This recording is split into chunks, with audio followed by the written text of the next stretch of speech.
하나님 말씀 마가복음 7장입니다. 마가복음 7장 1절 말씀부터 13절까지 말씀입니다. 신약성경 64페이지 되겠습니다. 마가복음 7장 1절 말씀부터 13절까지 말씀 제가 읽어드리겠습니다.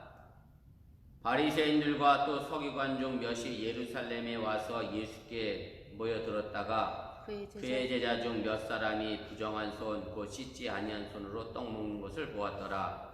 바리새인들과 모든 유대인들은 장로들의 전통을 지키어 손을 잘 씻지 않고서는 음식을 먹지 아니하며 또 시장에 돌아와서도 물을 뿌리지 않고서는 먹지 아니하며 그 외에도 여러 가지를 지켜오는 것이 있으니 잔과 주발과 놋그릇을 씻음이로라. 이에 바리새인들과 서기관들이 예수께 묻되 어찌하여 당신의 제자들은 장로들의 전통을 준행하지 아니하고 부정한 손으로 떡을 먹나이까? 이르시되 이사야가 너희 외식하는 자에 대하여 잘 예언하였도다. 기록하였으되 이 백성 입술로는 나를 공경하되 마음은 내게서 멀도다. 사람의 계명으로 교훈을 삼아 가르치니 나를 헛되이 경배하는도다 하였느니라. 너희가 하나님의 계명은 다 버리고 사람의 전통을 지키느니라. 또 이르시되 너희가 너희 전통을 지키려고 하나님의 계명을 잘 저버리는도다. 모세는 내 부모를 공경하라 하고 또 아버지나 어머니를 모욕하는 자는 죽임을 당하리라 하였거늘 너희는 이르되 사람이 아버지에게나 어머니에게 말하기를 내가 들어 유익하게 할 것이 고르반 곧 하나님께 드림이 되었다고 하기만 하면 그만이라고 자기 아버지나 어머니에게 다시 아무것도 하여 드리기를 허락하지 아니하여 너희가 전한 전통으로 하나님의 말씀을 폐하고 또 이 같은 일을 많이 행하느니라 하시고 아멘. 오늘은 37번째 시간입니다. 유대 종교 지도자들의 형식주의를 책망하신 그런 내용입니다. 제가 지난주에 36과를 정리하면서 마지막 부분에 잠시 이단락의 계율을 말씀을 드렸는데요. 예수님께서 사역이 7장 이전에는 이제 갈릴리 주변으로 해서 유대인들을 위한 그런 선교 사역이었다고 하면 7장 이후에는 이방인들을 위한 선교 사역으로 확대되어지는 과정 속에 오늘 7장 1절 말씀부터 이제 23절까지 말씀의 이야기가 이제 기록이 됩니다.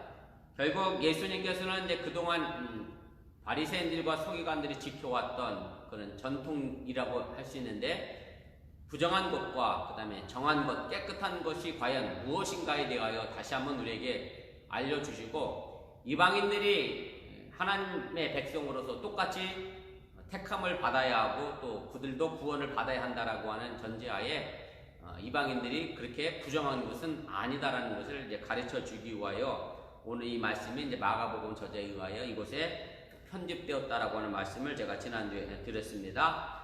그래서 오늘 그 단락 가운데 이제 첫 번째 부분입니다. 1절부터 13절까지인데요. 유대 종교 지도자들의 형식주의를 이제 책망하시고 그 다음에 다음 주 하겠습니다만 이제 14절 말씀부터 23절까지 그동안 지켜왔던 유대인들의 그 정결 예법에 대하여 예수님께서 무엇이 사람을 더럽게 하는지에 대하여 다시 한번 재해석해주고 계신 이제 그런 내용입니다. 우리가 내용분해와 기어 보도록 하겠습니다. 그래서 이 단락은 이제 예루살렘에서 내려왔던 바리새인들과 서기관들의 질문에 의하여 이 단락이 시작이 되고 예수님께서는 이 사람들의 질문에 대하여 이제 두 가지로 구약 성경의 말씀을 인용하시면서 대답을 하시게 됩니다. 그 두 가지가 제가 2번에 기록했는데 보시길 바랍니다. 예수님의 대답이 6절부터 13절까지 나와 있는데 이렇게 되어 있습니다. 이사야서 29장 13절에 있는 말씀을 인용하시면서 대답을 하셨고 또 하나는 출애굽기 20장 12절과 그 다음에 21장 17절에 나와 있는 그런 말씀을 인용하셔서 대답을 해 주시게 됩니다. 제가 거기 밑에 이사야서 29장 13절 말씀 기록했는데 한번 보시길 바랍니다. 주께서 이르시되 이 백성이 입으로는 나를 가까이하며 입술로는 나를 공경하나 그들의 마음은 내게서 멀리 떠난다니 그들이 나를 경외하면 사람의 계명으로 가르침을 받았을 뿐이라 라고 하면서 이제 서기관과 바리새인들의 외식에 관하여 이제 책망하고 있음을 우리가 보게 됩니다. 이제 두 번째가 출애굽기 20장 12절 말씀과 21장 17절 말씀인데, 이것은 십계명 가운데에 있는 내용입니다.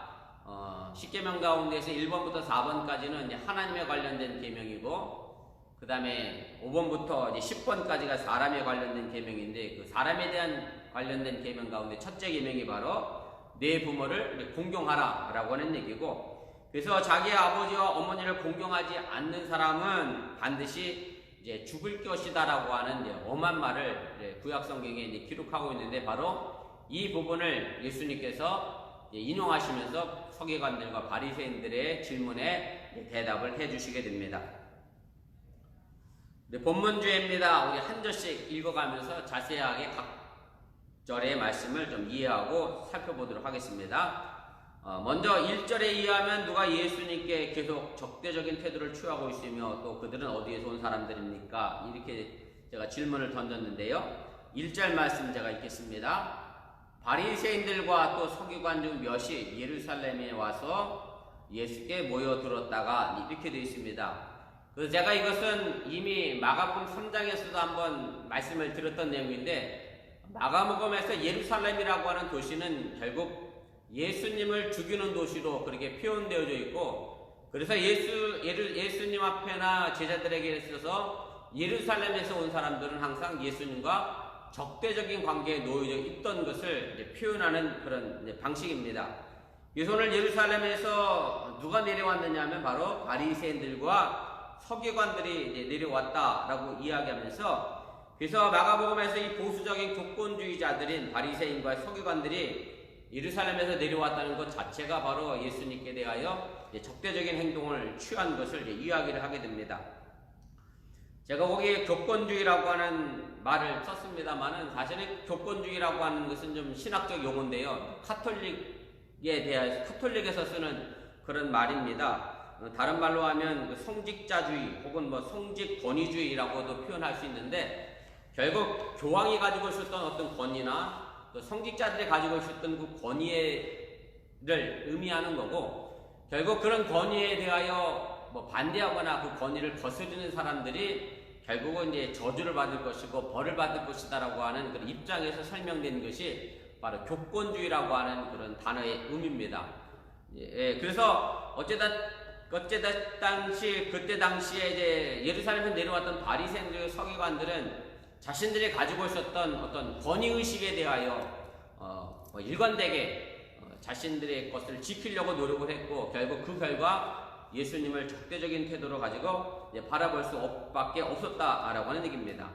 그래서 당시 유대인들의 눈으로 본다라고 하면 바리새인들과 서기관들이 하나님의 율법을 정말로 철저하게 지켰던 대단히 신앙이 좋은 사람처럼 보였기 때문에 결국 유대교 사회에서 대부분 이제 지도자로 인정을 받게 됐고, 그렇게 추앙받던 사람들인데, 근데 문제는 오늘 예수님께서 오늘 여기 표현하셨던 것처럼 뭐냐면, 바리새인들과 서기관들이 그렇게 하나님의 율법과 조상들의 전통을 잘 지켰던 것은 그들이 정말로 하나님을 사랑하고 조상들의 계명을 중요하게 생각한 것이 아니라 바로 자신들의 권위와 지위를 지켜내기 위한 방편으로 사용했기 때문에 예수님은 이 사람들을 향하여 외식하는 자들이다라고 폭로하고 있다라고 하는 사실입니다. 사실 지금 이것이 교권주의라고 하는 말은 이제 카톨릭에서 성직자의 권위를 내세우기 위하여 나온 그런 용어이긴 합니다만은, 지금의 개신교를 보면 이 교권주의가 사실은 개신교 안에도 여전히 존재하고 있다라고 하는 얘기고, 지금 사랑제일교회 정광훈 목사 때문에 개신교가 상당히 여러 모양으로 욕을 먹고 있습니다만은, 사실 정광훈 목사 같은 사람이 태어날 수밖에 없었던 이유 중에 하나가 바로 목회자에 대한 교권주의를 너무 강조하다 보니까 목사님이 하는 일에 대하여 감히 우리가 어떻게 대적하겠느냐, 어떻게 틀리다라 말할 수 있느냐, 목사님 말은 무조건 모르니 따라가야 한다, 이런 식의 교권주의가 어느 정도 작용했다라고 하는 얘기고, 사실은 이런 교권주의는 물론 대형교회를 중심으로 해서 큰 목사, 쉽게 말하면 흔히 얘기하는 목회에 성공했다, 큰 교회 목사들이 가지고 있는 그런 권위의식에서 대부분 찾아볼 수 있는데, 아무튼 이런 교권주의는 결코 자신의 주의와 위치를 또 자신들의 권위를 지켜내기 위한 방편일 것이지 그것이 하나님 앞에 바로 설 수 있는 그런 모습은 아니라는 것을 여러분들이 또한 기억하시길 바랍니다. 물론 목사님은 존중해야죠. 여러분들이 목사님은 존중하고 사랑하는 것은 맞습니다만은 그러나 그 권위를 여러분들도 지켜주는 것도 맞습니다만은 그러나 그 권위에 대하여 혹 잘못됐다라고 하면 우리가 얼마든지 잘못했다 비판할 수 있다라고 한 얘기고, 사실은 이제 천주교에서는 교황 무호설이라고 해서 교황이 선택하는 것은 절대 잘못된 일이 없다라고 해서 무조건 이제 따랐던 그런 잘못도 관행도 있었는데, 아무튼 그런 부분에서 우리가 교권주의를 좀 다시 한번 생각해 볼 필요가 있습니다. 자, 2번입니다. 바리새인들과 서기관들은 예수의 제자들이 어떤 행동에 대해서 문제를 이제 제기하고 있습니까? 그리고 그러한 행동은 왜 비난의 대상이 되었습니까? 2절부터 4절까지 말씀인데 제가 읽습니다. 그의 제자 중 몇 사람이 부정한 손, 곧 씻지 아니한 손으로 떡 먹는 것을 보았더라. 바리새인들과 모든 유대인들은 장로들의 전통을 지켜 손을 잘 씻지 않고서는 음식을 먹지 아니하며 또 시장에 돌아와서도 물을 뿌리지 않고서는 먹지 아니하며 그 외에도 여러 가지를 지켜오는 것이 있으니 잔과 주발과 그릇을 씻음이러라, 이렇게 되어 있습니다. 마가복음에서 바리새인들과 서기관들이 이제 문제 삼은 것은 예수님과 그의 일행 일부가 손을 씻지 않고 떡을 먹었다라고 하는 것이 있다라고 하는 얘기고, 그 손을 여기 부정한 손이라고 하는 이 부정한이라고 하는 이 단어가 사실은 7장 1절 말씀부터 23절까지에 등장하는 주제어이고요. 계속해서 형용사와 동사 형태로 이제 등장을 하게 됩니다. 그래서 오늘 여기서 부정한 손으로 떡을 먹었다라고 하는 것은 요즘이야 코로나 시대 때문에 우리가 더 여러 번 자주 손을 씻습니다만은 위생적인 문제로 손 씻고 먹어야 한다라고 하는 그런 개념이 아니라 제의적인, 다시 쉽게 말씀드리면 제사적인 관점에서 손을 씻어야 한다는 것에 초점이 맞춰져 있다라고 하는 얘기고, 그래서 위생적으로 불결하기 때문에 손을 씻어야 한다라고 하는 그런 관점이 아니라 제사적인 관습에 의하여 손을 씻어야 한다. 그래서 이 사람들이 손을 씻지 않은 행동이 그래서 불경건하다, 그래서 부정하다를 문제 삼고 있다라고 하는 얘기입니다. 왜 이게 손을 씻어야 한다라고 하는 그런 제의적인 용법이 나오게 됐느냐면, 출애굽기 30장 19절 말씀하고 그 다음에 40장 13절 말씀에 있는 내용인데요.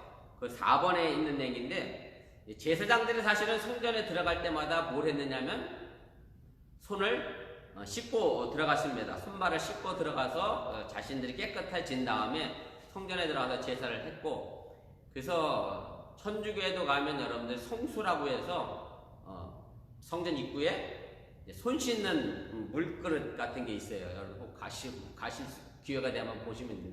그래서 거기서 사실 천주교인들도 이렇게 구약적인 관례대로 이제 손을 씻는데, 사실은 제사장들이 손 씻고 이제 들어가서 제사를 했는데, 근데 바리새인들과 서기관들은 이것은 사실은 제사장들이 지켜야 할 어떤 하나님과의 경건성을 위해 지키기 위한 행동이었는데, 이것을 어디로까지 확대시켰느냐면 일반적인 사람들에게 일상생활에까지 확대해서, 그래서 음식을 먹을 때 항상 손을 씻는 것에 광조점을 두게 됐다라고 하는 얘기입니다. 그래서 이제 밥을 먹기 전에 손 씻는 것은 이제 팔레스타인 지역뿐만 아니라 포로로 잡혀가서 헬라 지역 각 지역에 흩어 살고 있었던 디아스포라 유대인들에게까지 이 전통은 그대로 관행적으로 널리 퍼져져 있었다라고 하는 얘기입니다.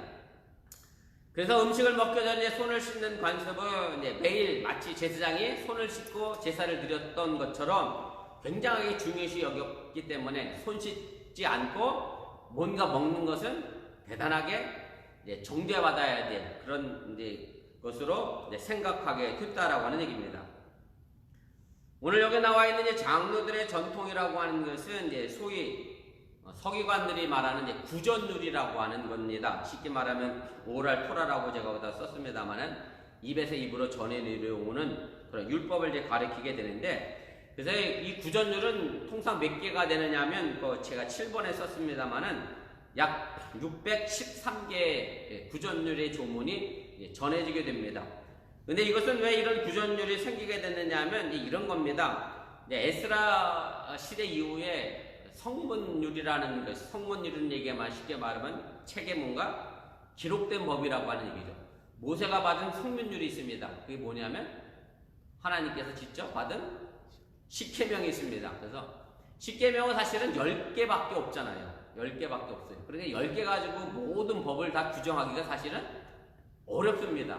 왜냐하면 네 부모를 공경하라 이렇게 돼 있다고 하면, 예를 들어서 오늘 본문에 나와 있는 것처럼, 그럼 그 부모를 공경하는 것은 어떻게 하는 거냐? 그걸 세분해서 법을 만들게 됩니다. 그래서 그걸 가지고 바로 구전율이라고 하는 거고, 그래서 십계명에 관련된 이 구전율이 무려 613개가 되고요. 그래서 그 중에 안식일에 관련된 이 구전율만 해도 무려 39개가 됩니다. 그래서 안식일에 뭘 해야 하고 뭘 하지 말아야 된다는 식의 법이 39개가 이제 등장을 하게 되는데, 근데 유대인들은 모세가 시내산에서 받았던 이 하나님의 법, 성문율도 중요하지만, 그러나 그것을 또 잘 지켜내기 위하여 후대에 만들어졌던 이 구전율도 굉장히 중요하게 생각을 했는데, 사실은 어찌 보면 이 성문율보다 구전율을 더 중요하게 생각을 했습니다. 왜 그러냐면, 성문율을 물이라고 하면 구전율을 가지고 뭐라고 표현했느냐면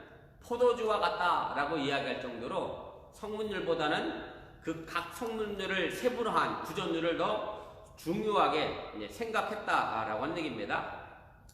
그래서 어쨌든 손을 씻어야 뭔가 먹을 수 있게 됐다라고 하는 얘기고, 자, 4번의 이야기도 참 재밌습니다. 4번에 보면 4절에 보면 이런 말씀이 있죠. 시장에 돌아와서도 물을 뿌리지 않고서는 먹지 아니하였다고.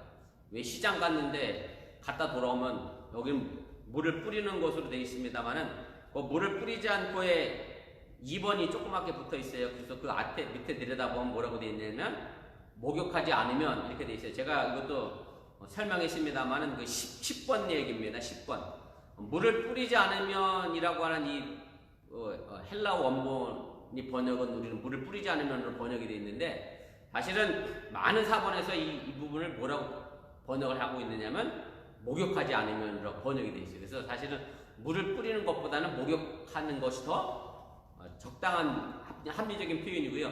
영어 성경에도 보면 이 부분을 그래서 물을 뿌렸다라고 하는 표현이 아니라 wash라고 되어 있어요. 그래서 뭘 씻어야 몸을 씻는 것을 의미하게 되는데, 그럼 왜 시장에 갔다가 목욕을 하고 밥을 먹어야 하느냐? 이렇게 광분이잖아요. 왜 그러냐면 시장이라고 하는 것은 많은 사람들이 모이는 것이었고, 제가 지난주에 설교 시간에도 말씀드렸습니다만, 유대인들의 부정한 개념은 겉에 뭐가 묻는 것으로 생각했다고 그랬잖아요. 그래서 온 세상이 어찌 보면 부정한 먼지로 가득한 곳이라. 그래서 시장은 이방인들도 많이 왔다 갔다 하는 곳이고, 또 이방인뿐만 아니라 같은 유대인들이라도 누가 부정한지 모르잖아요. 누가 부정한 사람인지 모르는데 그 사람과 나도 모르게 스치거나 만져졌다라고 하면, 그래서 시장 갔다 오고 나면 꼭 손을 씻어야 한다. 손이 아니라 목욕을 해야 한다라고 하는 그런 율법이 정해지게 됐다라고 하는 얘기입니다. 제가 이 부분에 대해서 아직도 지금 이슬람교 사람들이 철저하게 지키는 것 가운데 하나가 그런 거예요. 미국에 와서도 그렇다는 거예요. 여자들이 함부로 마트에 가서 물건을 못 만진다는 거예요. 이게 물건을 확인하기 위해서. 왜 그러냐면 다른 사람이 만졌던 물건을 여자가 또 만지면 그게 뭐가 됐냐면 부정한 것이 돼서 철저하게 지키는 사람들은 마트에 있는 물건도 손을 직접 만지지 못한다 라는 얘기를 제가 들었습니다. 그래서 어쨌든 유대인들은 그렇게 시장에 갔다 와서 부정을 털어버리기 위해서 언제나 이제 전신목욕을 했는데, 그러니 얼마나 귀찮고 어렵겠습니까? 시장 갔다 올 때마다 전신목욕을 해야 하니까. 근데 그런 유적이 사실은 이제 실제로 존재하고 있고요. 제가 이 쿰란 공동체라고 하는 공동체를 제가 한번 마가복음 성경 공부 시간에 말씀드렸습니다만은, 철저하게 공동생활을 했던 유대인들을 이야기하는 건데, 이 쿰란 공동체 공동시설에도 가면 뭐가 구비되어 있느냐면 목욕탕이 이제 구비되어 있을 정도로 그렇게 철저하게 목욕했던 그런 유대인들의 전통을 우리가 볼 수 있게 됩니다. 자, 3번입니다. 예루살렘에서 온 바리새인들과 서기관들은 예수님께 무엇을 따져 물었으며 예수님께서는 그들을 어떻게 호칭하셨습니까? 그리고 그 이유는 무엇입니까? 오늘 5절 6절 말씀인데 제가 있습니다. 이에 바리새인들과 서기관들이 예수께 묻되 어찌하여 당신의 제자들은 장로들의 전통을 준행하지 아니하고 부정한 손으로 떡을 먹나이까? 이르시되 이사야가 너희 외식하는 자에 대하여 잘 이어나이도다.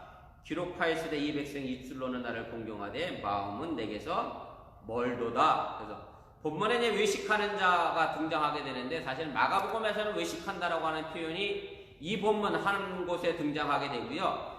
마태복음에서는 10번 등장하고 누가복음에서는 이제 3번이 사용되는데, 근데 특이한 것은 외식하는다라고 하는 단어는 전부 누구에게 쓰여지냐면 바로 바리새인들에게 쓰여졌다라고 하는 사실입니다.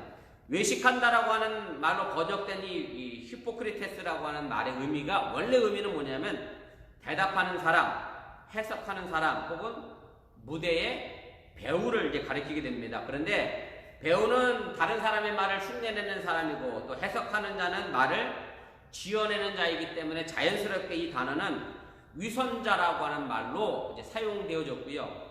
영어로 위선자라고 하는 말이 거기 보면 제가 썼습니다만 히포크리티라고 하는 단어잖아요. 그래서 헬라어 히포크리테스에서 파생된 그런 단어라고 하는 얘기고, 그래서 자연스럽게 외식하는 거는 위선자로 이제 쓰여지게 됐다라고 하는 얘기고, 그래서 예수님은 바리새인들과 서기관들이 외식하는 위선자라고 이제 분명하게 폭로하고 이제 지적하고 계시다라고 하는 얘기입니다. 자, 그럼 예수님께서 이 사람들을 왜 외식하는 사람들이라고 이야기를 했느냐? 그리고 이사야서 29장 13절 말씀을 인용하시게 되는데, 그것이 제가 4번입니다. 한번 보시기 바랍니다. 이사야서 29장 13절, 제가 아까도 읽어드렸는데 다시 한번 읽어보겠습니다.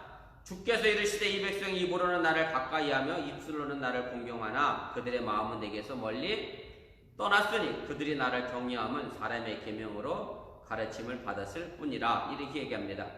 그래서 예수님께서는 위선자들에 대한 이 적절한 예언으로 이사야서의 본문을 인용하셨는데, 이것은 결국 뭐냐면 겉으로는 하나님을 잘 섬기는 것처럼 보이지만 속으로는 실상 그렇지 않기 때문에 이제 이 위선자라고 이야기하는 거고, 외식하는 자들이라고 이야기를 하고 있는 겁니다. 그래서 바리새인들은 사람의 전통을 잘 지키는 것 같아서 사람들에게 하나님을 잘 섬기는 것처럼 보이지만 실상은 그들의 마음은 이미 하나님에게서 멀어졌다라고 하는 얘기고, 그래서 예수님께서 이 단어를 사용하신 것은 주관적으로 예수님께서 바리새인들을 미워해서 사용하신 것이 아니라 객관적인 입장에서 분명하게 사용하셨다라고 하는 것을 여러분들이 기억하시길 바랍니다. 예수님 보시기에, 그리고 또 이스라엘 백성들이 보기에 유대인들이 겉은 그렇지만 실제적으로 속은 그렇지 않기 때문에, 그런 불일치 때문에 예수님께서 이야기하신 거고, 결국 이 바리새인들은 하나님과의 관계된 삶의 모습 속에서 겉과 속이 다른 행동의 모습을 분명하게 보여주었다라고 하는 얘기입니다. 그래서 사실 하나님께서 원하시는 것은 오늘 이 외식하는 사람들처럼 위선자들처럼 입으로 내가 하나님을 사랑합니다 라고 하는 그런 표현이 중요한 게 아니라, 하나님에 대한 진실과 공경과 또 인간에 대한 사랑이 함께 실천적인 모습으로 나타나는 것이 정말 중요하다고 하는 사실을 여러분들이 꼭 잊지 마시기를 바랍니다. 자, 마지막 장입니다. 우리 5번 보도록 하겠습니다. 근데 9절에서는 8절의 말씀이 이제 반복이 되고 있습니다. 예수님께서는 이런 언급을 증명하시기 위하여 출애굽기 20장과 21장을 인용하시게 되는데, 우리 그 내용을 한번 보도록 하겠습니다. 그것이 이제 8절부터 10절까지 말씀입니다. 제가 읽겠습니다. 너희가 하나님의 계명은 버리고 사람의 전통을 지키느니라. 또 이르시되 너희가 너희 전통을 지키려고 하나님의 계명을 잘 저버리는도다. 모세는 내 부모를 공경하라 하고 또 아버지나 어머니를 모욕하는 자는 죽임을 당하리라 하였거늘. 이렇게 되어 있습니다. 그래서 요 얘기는 이제 출애굽기 20장 12절 전반부하고 출애굽기 21장 17절 말씀을 예수님께서 인용하신 건데, 제가 읽어보겠습니다. 네 부모를 공경하라. 자기 아버지나 어머니를 저주하는 자는 반드시 죽일지니라. 이렇게 되어 있습니다. 그래서 오늘 여기서 네 부모를 공경하라 라고 되어 있는데, 이 공경하다라고 하는 말의 의미가 사실은 우리가 일반적으로 생각하는 한국말의 개념, 공경하는 것에 보다는 더 깊은 의미가 담겨져 있다라고 하는 얘기입니다.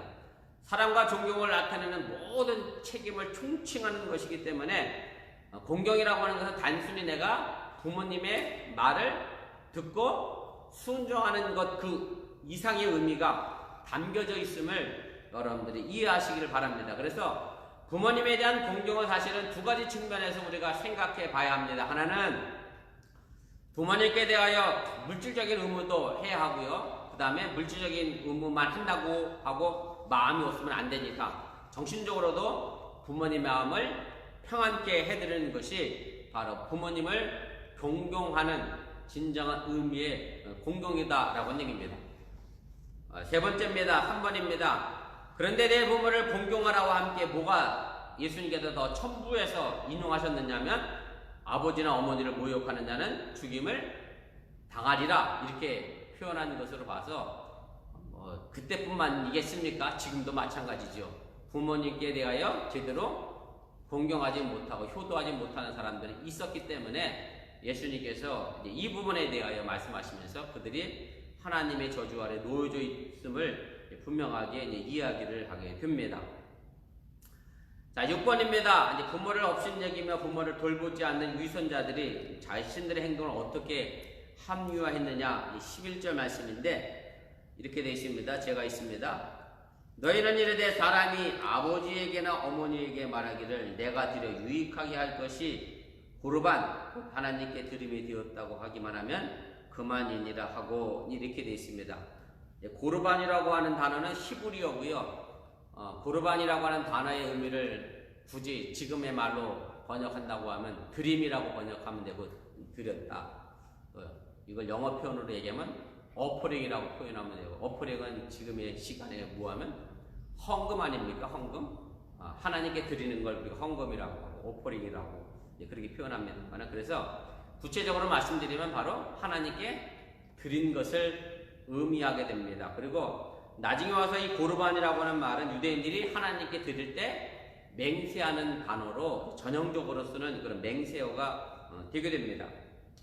자, 그러면 이게 왜 문제가 되느냐면 자녀가 말입니다. 부모를 공경해야 하잖아요. 제가 아까도 말씀드렸습니다만 공경은 마음적으로도 편하게 해드려야 되고 또 물질적인 의무도 다해야 한다고 제가 말씀드렸는데 물질적인 의무를 자녀들이 해야 하는데 그 자식이 가지고 있는 물질을 부모를 위하여 쓰기가 아까우니까 뭐라고 했느냐면 부모님께 내가 가지고 있는 재산을 내가 누구에게 드렸어요? 이미 하나님께 다 드렸습니다. 하나님께 고르반 됐습니다. 그래서 이거는 누구 거예요? 더 이상 하나님 것이기 때문에 내가 사람과 쉽게 말하면 공유해서 이 물질을, 이 재산을 사용할 수 없습니다. 그래서 부모님을 뭐하지 않았다? 물질적인 의무를 다하지 않았음을 지적하는 겁니다. 그래서 하나님께 드렸다라고 얘기함으로 해서 부모에게 응당 드려야 될 그런 물질적인 의무를 유대인들이 제대로 행하지 않았기 때문에, 특별히 얘기하면 바리새인들이 행하지 않았기 때문에 이제 예수님께서 이 부분에 관하여